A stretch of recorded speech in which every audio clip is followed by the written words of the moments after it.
عام طور پر ایسے موقعوں پر فریقوں کو انگیج بھی رکھتی ہے. کچھ لوگوں کا خیال ہے کہ اسٹیبلشمنٹ نے مسلسل انگیج رکھا عمران خان کو کہ بھاگ نہ جائے, وہ رہے فیلڈ میں. تو اچھا اس کا رزلٹ یہ ہے کہ آج وہ باجوہ ڈاکٹرین کی بات کرتے ہیں, یعنی کہ انہوں نے کہا جی ہمیں کچھ کہتے تھے, ادھر سے کچھ کہتے تھے. وہ کچھ نہیں کہتے تھے, وہ آرٹ کو بھی لائن پہ لگا رکھا تھا, ادھر بھی. اسٹیبلشمنٹ کا سٹائل یہ ہے, وہ فرض کیا آپ کو خبر دیں گے, آپ جرنلسٹ ہیں, آپ خبر چھاپ دیں گے, وہ خبر نہیں ہوگی, وہ ایک فیلر ہوگا یہ دیکھنے کے لیے, جج کرنے کے لیے کہ اگر یوں کہا جائے تو کیا ہوگا, رسپانس آئے گا. تو یہ آپ اس بات کو ہم ابھی سیس ہی نہیں کر سکتے جو پاکستان کی پالیٹکس ہے کہ آنے والے دنوں میں کیا ہوگا. کچھ لوگ کہتے ہیں ریڈ لائن کھینچ دی ہے عمران پر اسٹیبلشمنٹ نے, اور عمران نے جو کچھ کیا ان کے ساتھ, اس کے بعد اسٹیبلشمنٹ کے لیے بڑا مشکل ہوگا کہ وہ, لیکن اسٹیبلشمنٹ کے اندر بھی مطلب فوج کے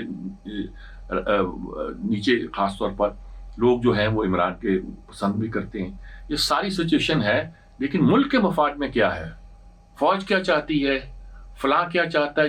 مسئلہ یہ ہے کہ اس وقت ہم ملک کے مفاد میں کیا سوچ سکتے ہیں, کیا کرنا چاہیے, یہ کوئی فیصلہ کرے گا کہ نہیں کرے گا. سر عمران خان صاحب تو یہ کہتے ہیں نا کہ ملک کے مفاد یہ کہ مجھے واپس لایا جائے کیونکہ میں موسٹ پاپولر لیڈر ہوں. آپ کا خیال ہے, آپ کا کیا خیال ہے, کوئی اگر آدمی یہ کہے کہ مجھے لے آؤ, یہ ملک کا مفاد ہے, تو اس کی بات مان لینی چاہیے. 2018 کے اندر بھی تو خان صاحب یہی کہہ رہے تھے, تب پاکستان کی اسٹیبلشمنٹ نے ان کو بھرپور سپورٹ کیا, آپ میرے سے بہتر جانتے ہیں جو کچھ کیا گیا.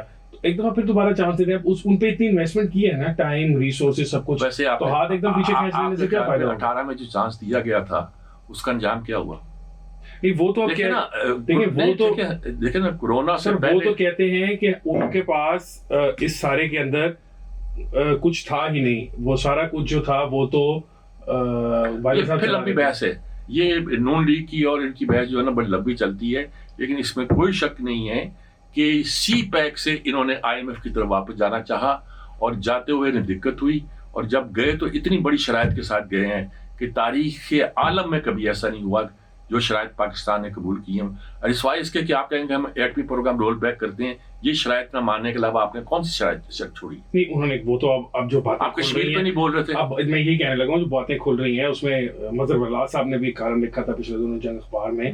انہوں نے تو کہا کہ عمران خان صاحب کو باجوہ صاحب کہہ رہے تھے کشمیر کا بھی سودا کر رہے ہیں, اور تو اور وہ اسرائیل کی بھی بات کر رہے تھے کہ انہوں نے باجوہ صاحب نے ان کو اس بات پہ کنونس کرنے کی کوشش کی, اور عمران خان صاحب ڈٹ گئے کہ نہیں بھائی میں نہیں مانتا, قائد اعظم نے کیا کہا تھا. وہ تو اس طرف کی طرف بات جا رہی ہے کہ سب کچھ باجوہ صاحب کروا رہے تھے. باجوہ صاحب نہیں کروا رہے تھے, یا تو پھر آپ کہہ رہے ہیں کہ امریکن اسٹیبلشمنٹ یہ چاہتی تھی. میں تو اس بات کو امریکن اسٹیبلشمنٹ وغیرہ کی بات نہیں کرتا, میں یہ کہتا ہوں کہ آپ کے پاس دو رستے تھے. آپ سی پیک کے رستے پہ چل رہے تھے, آپ کو واپس آئی ایم ایف کے رستے پہ لانا تھا. آپ نے آئی ایم ایف چھوڑ دیا تھا, اسحاق ڈار نے اس کو آئی ایم ایف چھوڑ دیا تھا, اور اس وقت چینی جو تھے وہ چیختے رہے خدا کے لیے یہ نہ کرو. اور پاکستان میں یہ کہا جاتا رہا کہ سی پیک کو رول بیک کر دو, پاکستان میں یہ کہا جاتا رہا کہ اس کو مؤخر کر دو, پاکستان میں یہ کہا جاتا رہا کہ ایسٹ انڈیا کمپنی آ گئی ہے, پاکستان میں یہ کہا جاتا رہا کہ کرپشن ہوئی ہے. یہ ساری باتیں کی گئی نا. اس کا مطلب کیا تھا کہ آپ آئی ایم ایف کی طرف واپس جانا چاہتے ہو. ایک طرف سی پیک تھا, ایک طرف آئی ایم ایف تھا, یہ دو پولز ہیں. آپ اس پر ایسٹ انڈیا کمپنی کون سی ہے آپ کو معلوم ہو جائے گا. یعنی اس وقت تو پاکستان کی معیشت کے لیے East India company I am if he ہے, اور ہم نے اس کو سی پیک کو بنا دیا تھا. بہرحال یہ ایک دوسری بحث ہے. بحث بالکل سمپل یہ ہے کہ عمران کو جب لایا گیا تھا جس حکمت عملی کے تحت, وہ اس میں ایک تو بغض تھا. عمران کو لانے سے پہلے آپ سوچیں نواز شریف کو نکالا گیا تھا. اب تو ثابت ہو رہا ہے نا یہ کہ عمران خان کو نواز شریف کو پلان کے تحت نکالا گیا. یہ بات نظر آنی شروع ہو گئی ہے.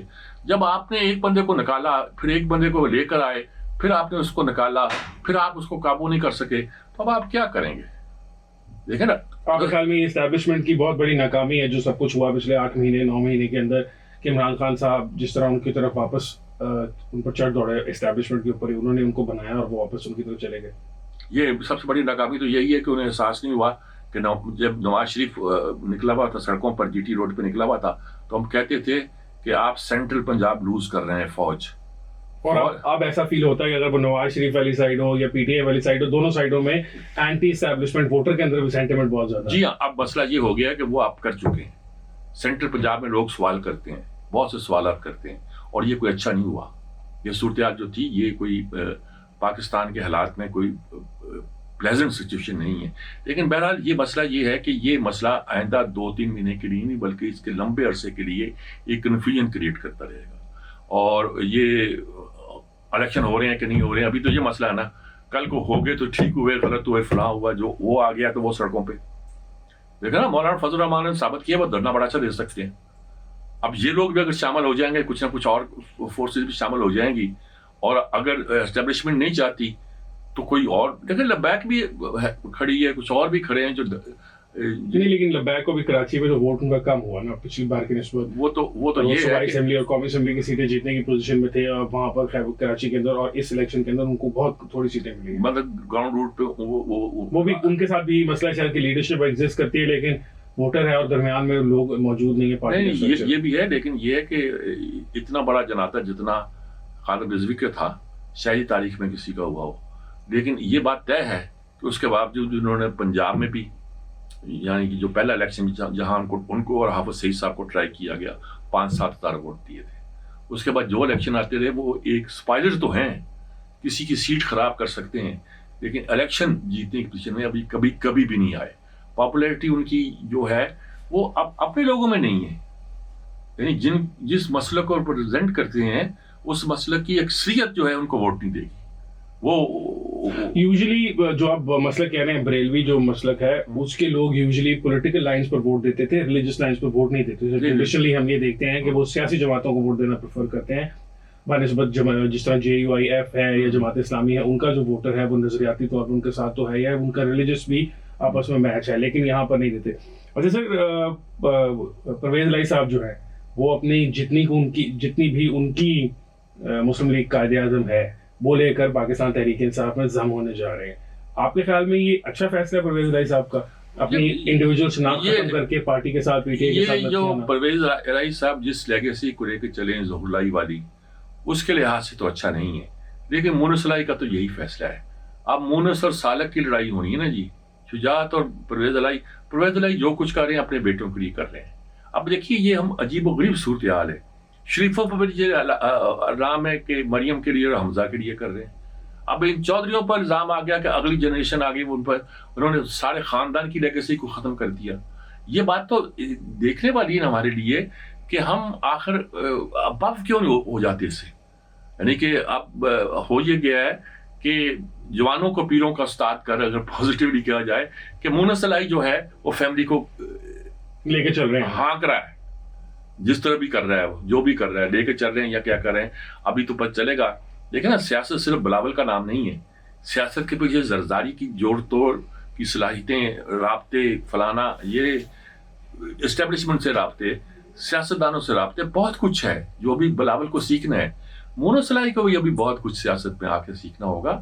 یہ جنریشن آئی ہے یہ ابھی اقتدار لینے کی پوزیشن میں نہیں ہے, ان کو اقتدار لینے کی پڑی ہوئی ہے. صاحب آپ کے خیال میں ایک تو ان کی جب شمولیت ہوگی تحریک انصاف میں تو تحریک انصاف کے جو پنجاب کی لیڈرشپ ہے اس کے لیے بھی خطرے کی گھنٹی ہے گی. یعنی یقیناً وہ پسند نہیں کریں گے کہ یہ فورس کوئی آئے, اور انہوں نے کہا کہ انہوں نے مونس سے کہا تھا اور مجھے کہا تھا کہ پنجاب کے تم صدر ہو جاؤ. پرویز الہی نے آج ہی کہا ہے ابھی. تو ابھی ہم نے فیصلہ نہیں کیا کیونکہ دیکھیں ہمارے ووٹر سے ہم اپنے لوگوں کے ساتھ اس سے مشورہ کریں گے, اور ان کو پہلے پڑ گئی ہے کہ انہوں نے نوٹس دے دی. یعنی جو ان کا لیڈر ہے بھائی ہے اصل, شجاعت جو تھا اب بیمار پڑ گیا نا جی. شجاعت تو اب یہی کہتے ہیں کہ میں بیمار ہو گیا ہوں تو یہ باغی ہو گئے. رشتہ داریاں بہت پکی ہیں نا جی, بہت پرانی آپس میں شادیاں بھی ہوئی ہوئی ہیں. مونس کا ماموں ہے شجاعت, سکا ماموں ہے, اور شاید پرویز الہی کا بھی کچھ ایسے چکر ہے. تو یہ سارے لوگ ہیں, گھر کی عورتیں مذہبی عورتیں ہیں, وہ عورتیں نہ سوچتی ہیں, وہ ان کو لائیں PTI کے جلسوں میں مجلسوں میں, وہ نہیں کبھی آئیں گی. وہ اور مزاج کے لوگ ہیں خاندانی طور پر. عورتیں دیکھیے پنجاب کی جو ٹپیکل سیاست تھی ظہور الہی اس کی علامت ہے. اب یہ جو سیاست یہ کرنا چاہتے ہیں وہ پنجاب کی ٹپیکل سیاست نہیں, ایک ڈیفرنٹ سیاست. یہ ماڈرن سیاست ہے, عمران خان صاحب کی سیاست ہے. ماڈرن کہہ لیجیے, بھٹو کی سیاست کو بھی ہم لوگوں نے کہا تھا کہ یہ ماڈرن ہے یا کچھ ہے, لیکن پتہ چلا کہ بھٹو کی سیاست اس لحاظ سے ماڈرن نہیں تھی جس لحاظ سے اس زمانے میں ہم سمجھ رہے تھے. وہ کچھ اور چینجز لانا چاہتے تھے, کچھ اور چیلنجز کو فیس کرنا چاہتے تھے. اور عمران خان کا تو مجھے نہیں پتا وہ سوائے اقتدار میں آنے کے علاوہ کیا کرنا چاہتے ہیں. ہوتا نا بھٹو کا تک منشور تھا اور کلیئر تھا